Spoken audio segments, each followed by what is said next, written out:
3:14 a.m., January 19, 2026. Naval Station Norfolk, Virginia. A 22-year-old petty officer second class was found unresponsive on the lower deck of USS Carver, a guided missile destroyer moored at Pier 12.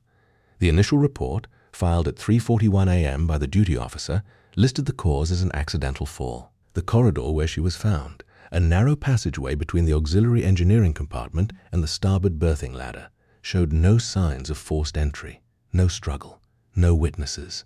Estimated time of death, between 2:50 and 3:10 a.m. The command duty officer cleared the scene within the hour. A preliminary inquiry was opened. Standard protocol. By 6 a.m., the report had moved up the chain.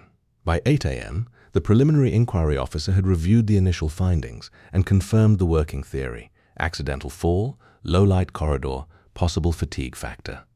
The sailor's name was Petty Officer Second Class Marisol Delgado. She had been aboard the Carver for 14 months.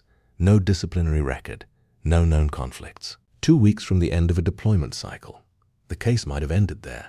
A tragedy, a brief investigation, a closed file. Except for one agent. Her name was not released publicly, then or now. NCIS protocol. What is known is that she was assigned to the Norfolk Resident Agency's overnight evidence rotation, a low visibility role that most agents cycle through once or twice a year. Her shift began at 11 p.m. She was reviewing digital intake logs from 3 separate cases when the Carver preliminary file landed in the system queue at 6:17 a.m. She almost didn't open it. The file was tagged as an administrative inquiry, not an active investigation. It didn't require her attention. But something in the intake summary caught her eye. A single line in the duty officer's report noting that corridor security camera footage from 2:40 a.m. to 3:15 a.m. had been reviewed and found unremarkable. She pulled the footage log. The footage wasn't there. Not corrupted. Not degraded. Deleted. And the deletion timestamp, 4:03 a.m., had been executed using a senior access credential. Not the standard duty officer login. A credential that required a second authentication step, a code issued only to personnel with administrative access to the vessel's surveillance architecture. On a ship like the Carver that narrowed the field to fewer than 12 people, she flagged it at 6:44 a.m., standard anomaly notation in the intake log. Her supervisor, a senior special agent covering the morning transition shift, reviewed the flag at 7:15 a.m. His assessment: system glitch. The Carver had undergone a partial network maintenance cycle the previous week. Timestamp irregularities were documented in the maintenance log. Plausible explanation. He cleared the flag. She filed a formal anomaly report anyway. At 8:02 a.m., referencing the exact 11-minute deletion window, 2:52 a.m. to 3:03 a.m., and noting that the credential used to execute the deletion was logged in the access registry as belonging to a specific systems administrator class account. She didn't speculate about intent. She recorded what the logs showed, cross-referenced the maintenance log, and noted that the maintenance cycle documented for the previous week did not include any operations affecting the Corridor 7 Alpha surveillance node. She submitted the report and went home. She had been on shift for 9 hours. What happened next took 11 days. The formal anomaly report sat in the NCIS Norfolk queue until January 30th, when a supervisory special agent, different from the one who had cleared the original flag, reviewed the weekly intake summary. The report was one of 43 flagged items. Most were routine. This one wasn't. The supervisory special agent, a 14-year veteran of naval criminal investigations who had worked 3 prior homicide referrals, read the anomaly report twice. Then she pulled the original duty officer file on Delgado. Then she requested a technical review of the deletion log. The technical review came back in 48 hours. The maintenance cycle documentation did not account for the deletion. The credential used, a systems administrator account, showed no other activity during the relevant window. No login before 2:52 a.m. No logout after 3:03 a.m. 11 minutes. Precise. Clean. That pattern had a name in forensic IT. Targeted deletion. Someone who knew exactly what they were looking for and removed only that. On February 3rd, 2026, the NCIS Supervisory Special Agent opened a formal death investigation. She simultaneously contacted the FBI's Norfolk Resident Agency and requested joint jurisdiction support. The case was assigned a Joint Task Force designation within 36 hours. Total federal personnel initially assigned, 7. NCIS Cyber Forensics, 2. FBI Evidence, 3. Supervisory coordination, 2. The first question on the task force's list wasn't who deleted the footage, it was whether the footage could be recovered. I went through the technical documentation that later emerged in court filings, and one detail kept coming back: the vessel's secondary backup architecture. Most of the crew of the Carver had no idea it existed. USS Carver, like all guided missile destroyers of her class, operated a primary surveillance system fed to a central recording server. That server was the one that had been accessed and partially wiped. What the person who executed the deletion apparently didn't know, or didn't account for, was a redundancy system installed during a 2023 fleet-wide upgrade.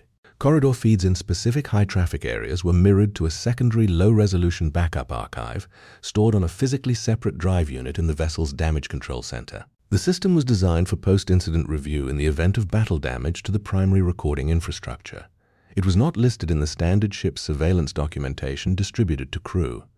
The cyber forensics team identified the secondary system on February 6th. Access required physical presence in the damage control center. They recovered 11 partial frames from the 2:50 to 3:05 a.m. window. Low resolution. Partially corrupted along the right margin of several frames. 11 frames, each capturing approximately 4 seconds of corridor footage. 8 of the 11 frames showed nothing usable: a section of empty corridor, the edge of a bulkhead door, what appeared to be a fire extinguisher mount.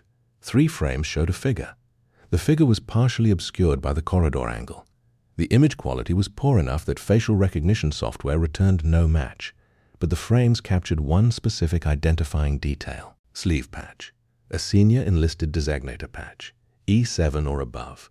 That narrowed the field on a vessel of 280 crew to approximately 19 individuals. The task force had a partial image, a credential log, and a list of 19 potential persons of interest. What they needed was something connecting a specific individual to Petty Officer Delgado in the period before her death. They started with phone records. Federal warrant applications were filed on February 9th against 2 carriers. The warrants covered all communication activity associated with Petty Officer Delgado's personal mobile number and her ship-issued device in the 72 hours preceding her death, January 16th through January 19th. The records came back on February 14th. 14 calls, all from Delgado's personal mobile to a single number not saved in her contacts. The number traced to a prepaid device, a burner, purchased at a convenience store in Chesapeake, Virginia on January 11th, paid for in cash. That, on its own, meant almost nothing. Burner phones are common. The purchase alone established no connection. What the warrant data also captured was metadata, cell tower routing for both devices during those 72 hours. The burner phone signal, during the calls with Delgado, had routed through towers consistent with the Naval Station Norfolk area on January 16th and 17th. On January 18th, the night before Delgado's death, it routed through a tower in Portsmouth, Virginia. Then nothing. The phone went dark at 11:47 p.m. on January 18th and never activated again. The task force requested a secondary warrant, expanded cell records for the burner device, tracing backward from its purchase date. What that warrant returned changed the scope of the investigation entirely. Here's what most people assume about federal phone record analysis: that it's mostly about content, intercepted calls, recorded conversations.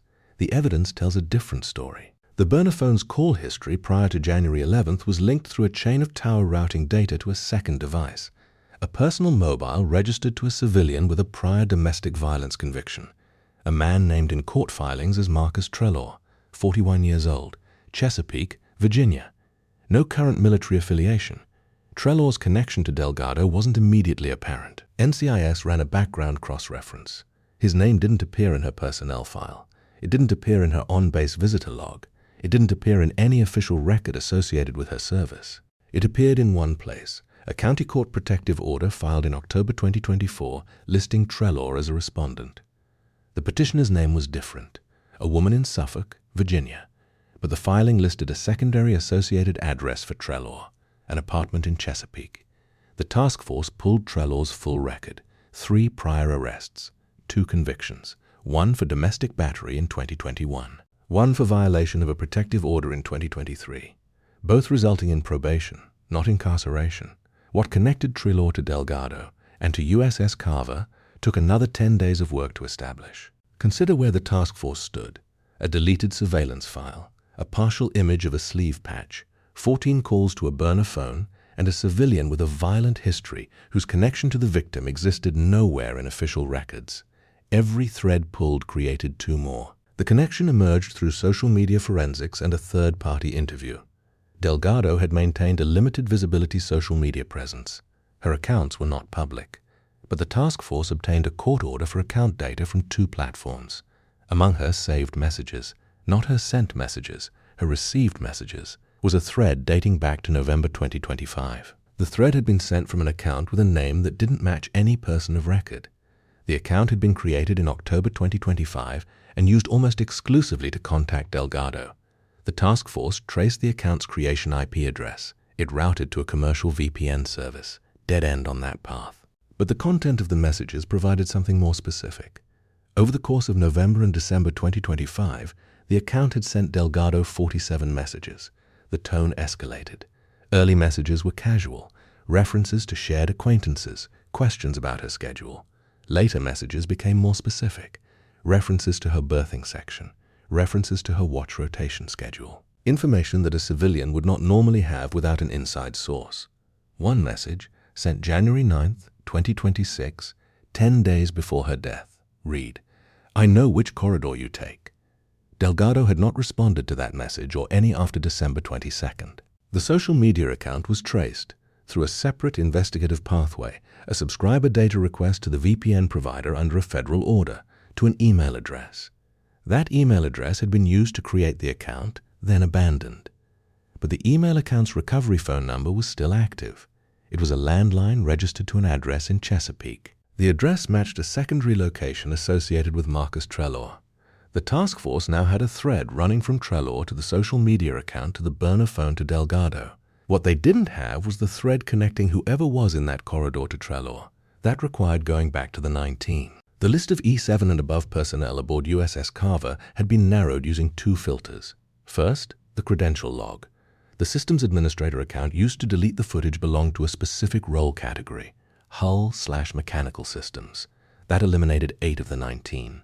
Second, the cell tower data from the night of January 18th, 19th showed that 6 of the remaining 11 had personal devices that pinged towers inconsistent with the vessel's location during the relevant window, meaning their phones were off-ship or in sleep mode in berthing well away from the corridor. That left 5 individuals whose profiles were consistent with the available forensic data. The task force ran parallel background investigations on all 5. Financial records, phone records, prior disciplinary history, social connections. One name separated from the others within 72 hours. Chief Petty Officer Darnell Farris, E7, hull technician, 14 years of service, clean record, 2 deployments prior to the Carver assignment. He had served as the Assistant Systems Administrator for the Carver's damage control and surveillance infrastructure since April 2025. He had access to the credential that executed the deletion. His personal phone showed no direct calls to Trelaw, but cell tower data placed his device at a location in Portsmouth, Virginia, on 3 occasions in November and December 2025. Cross-referencing the dates with Trelaw's cell tower data from the same period showed overlap on 2 of the 3 occasions, same tower cluster, within the same 2-hour window each time. The task force didn't have a direct communication link between Farris and Trelaw. What they had was proximity, access, and a pattern. What stays with me about this case isn't the forensics, it's the gap. 2 people whose connection to each other and to the victim existed almost entirely off the documented record. No texts, no calls, no mutual contacts in any official database. The investigation had to reconstruct the relationship from cell tower pings and physical proximity data, the digital equivalent of footprints in wet concrete.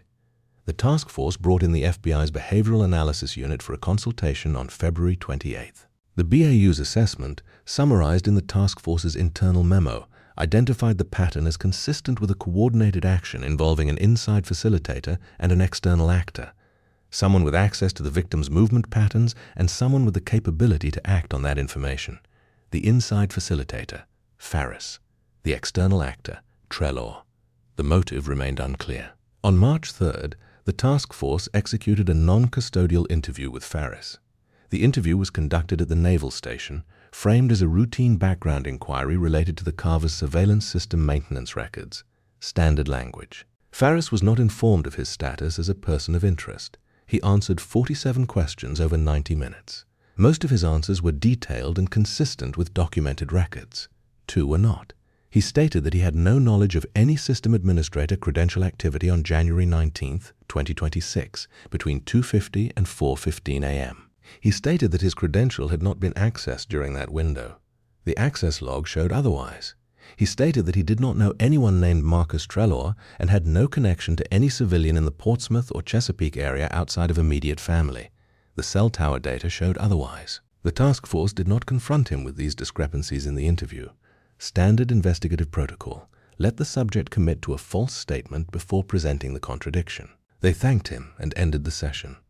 On March 10th, the task force applied for and received federal search warrants covering Farris's personal devices, his on-base locker and quarters, and his financial records going back 18 months. The obstacle that nearly derailed this phase of the investigation was procedural.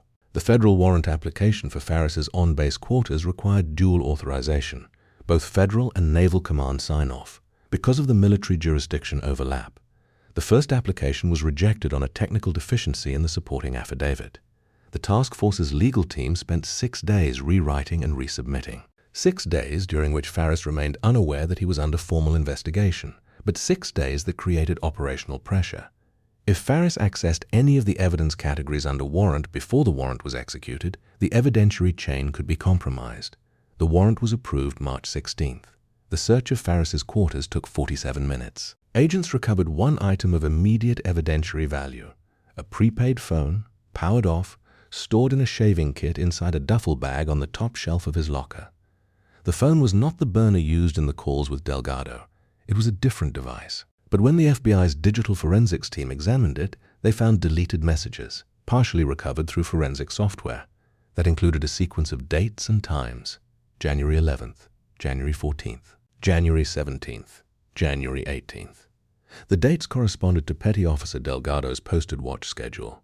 Her schedule was not a public document. By the end of March 2026, the task force had established the operational picture. Farris had obtained Delgado's watch rotation from internal scheduling systems and relayed it through the secondary prepaid device to Trelaw. The 47 social media messages had been sent by Trelaw using information Farris had provided. On the night of January 18th-19th, Farris had been present in the corridor where Delgado was found. He had used his senior access credential to delete the 11 minutes of footage that would have placed him there. What the evidence did not establish directly was the motive. The connection between Farris and Trelaw, and between Trelaw and Delgado, was reconstructed through forensic inference. The grand jury indictment, returned in April 2026, charged Farris with second-degree murder, obstruction of justice, unauthorized computer access, and destruction of federal evidence. Trelaw was charged as a co-conspirator, solicitation of murder and conspiracy to commit murder. Here's the take that'll probably get some pushback. The 44-year sentence handed to Farris, the longest in a military-to-civilian referral homicide in recent memory, is the right number. Not because of the act itself, though that's sufficient. Because of the method. Farris used his privileged access given to him by the Navy because of 14 years of trusted service, to cover a chain of events that ended with a 22-year-old sailor dead in a corridor on a ship she'd served on for 14 months. The system trusted him. He used that trust as a weapon. 44 years reflects that. The question worth asking now, and we want to hear what you think in the comments, is simpler. If that overnight agent hadn't filed the formal anomaly report at 8 a.m. on a morning when she'd already been on shift for 9 hours, after her supervisor had already dismissed the flag, would this case have been investigated at all? Is this justice that required near-miss luck to happen, or a system that eventually worked the way it was supposed to? Trelaw's trial ran separately. His was scheduled for August 2026. As of the sentencing in June, his case was still pending. He remained in federal custody. The motive, as established in the grand jury proceedings, traced back to a conflict originating in 2024. A personal connection between Trelaw and Delgado that predated her assignment to the Carver by more than a year. The protective order in Suffolk County, filed by the other woman in October 2024, listed Trelaw as a respondent in a case that overlapped with Delgado's own history with him. The specific nature of that prior relationship was sealed by the court at the request of the prosecution. The reasoning given was to protect the victim's privacy record and to prevent interference with the Trelaw trial. What the prosecution presented at Farris's sentencing was a reconstruction of a scheme that had been planned, at minimum, since November 2025. Farris had not acted impulsively. The watch schedule data, the deleted footage, the credential access, each step reflected premeditation. The sentencing judge's remarks noted that the case involved not only the death of Petty Officer Delgado, but the deliberate corruption of the evidence systems designed to protect crew members aboard a United States Navy vessel. The sentence: 44 years, without the possibility of parole for a minimum of 36. Farris said nothing at the sentencing. The court filing that emerged after sentencing contained one detail that didn't make it into most of the coverage, and it's the one that stayed with me longest. The secondary backup system, the one that preserved the 11 frames placing a figure in that corridor, had been flagged in a 2024 internal review as redundant infrastructure. The recommendation was to decommission it during the next scheduled fleet maintenance cycle to reduce data management overhead. The recommendation was never acted on. After the Farris conviction, the Naval Criminal Investigative Service issued a fleet-wide directive mandating that the secondary backup architecture be retained and standardized across all vessels in the class. The directive cited the case specifically as the operational basis for the policy change. There are things this investigation didn't fully resolve. How Treloar first made contact with Farris, the mechanism by which a civilian in Chesapeake, Virginia, connected with a senior enlisted sailor aboard a Navy vessel in a way that ended in a coordinated homicide, was addressed in the indictment but never fully established at trial. The prosecution's theory relied on circumstantial overlap, the same general social network, a common contact who was never identified, a connection that may have predated Delgado's assignment to the Carver by more than 2 years. That contact, if they exist, has never been located. The investigation remains technically open on that single thread. The 47 social media messages sent to Delgado between November 2025 and January 9, 2026. The messages referencing her schedule, her corridor, her routine, represent a sustained pattern of targeted contact. Forensic analysis confirmed Treloar as the sender. What it could not confirm was whether Delgado had reported any of those messages to anyone, formally or informally, before her death. No report exists in any official system. Whether one was made verbally and not documented, or not made at all, is unknown. One detail sits at the center of this case that no sentence, no directive, no policy change addresses directly. A 22-year-old petty officer received 47 escalating messages over 11 weeks, including one that read, "I know which corridor you take," and there is no record of any intervention. The system that eventually identified what happened to her also failed to see what was coming. The network of evidence that convicted Darnell Farris is now a training case in the NCIS forensic curriculum. The agent who filed the anomaly report at 8:02 a.m. on a January morning, after 9 hours on shift, after her supervisor had already cleared the flag. Her name has not been publicly released. NCIS protocol. Her anomaly report is 41 lines long. If you've followed cases where bureaucratic process swallowed an investigation whole, where the right forms went into the wrong queue and stayed there, drop a comment with what you think should change. We read every one. And if you haven't subscribed yet, this channel covers federal investigations at exactly this level: the operational layer, the forensic record, the evidence chain. Subscribe so you don't miss what comes next. The footage from Corridor 7 Alpha aboard USS Carver has been partially reconstructed. 11 frames. 3 of them show a figure. The figure has been identified. The case has been adjudicated. The secondary backup system that saved those frames is now standard fleet-wide, and Marcus Treloar's trial is scheduled for August 2026. Some questions don't close when the gavel comes down.